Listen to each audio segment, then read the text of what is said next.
News at 11. Police have arrested a mother they say left her 2-year-old outside in a wet diaper overnight. Now, this happened in a backyard of a home on North James Street.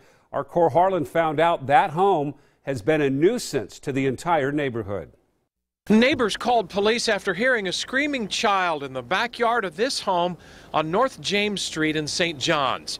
A responding officer followed the screaming and found a 23-month-old baby alone inside a tent. I got a copy of the police report, which says the victim was wearing thin pajamas and had a urine-soaked diaper. The child was not covered with a blanket and was confined in a playpen. The temperature outside was approximately 45 degrees.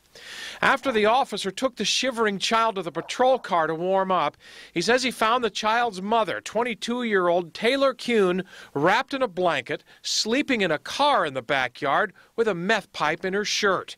The officer says she complained that she was cold and admitted to the officer that her baby may have been alone in that tent for 5 hours. It's embarrassing to live there, to live next door to them. It really is. Rick Boardman says he's tried to be a civil neighbor, but he and his wife don't use their back porch now because of the eyesore next door. One of the people is the owner of the house's son, and he won't let them in the house, and they just live in the garage where there's no water or plumbing or anything like that. I don't know where they go to the bathroom. Another neighbor told me there's rampant drug use, noise, fighting frequently at night. A huge tree has fallen on the house.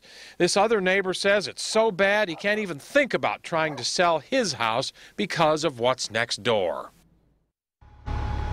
Taylor Kuhn is lodged in the Justice Center jail tonight. Her next court appearance is May the 18th. She is not by court ordered to have contact with her child unless she gets permission from Department of Health and Human Services. And we got a late information on this tonight. Made some calls after hours to the city of Portland to check in to see what actually constitutes a nuisance like this. What recourse do neighbors have in a case like this? We've yet to hear back from the city of Portland, but we will make sure to follow up on this next week. Live in downtown Portland, Cor Harlan, KOIN 6 News. Jeff?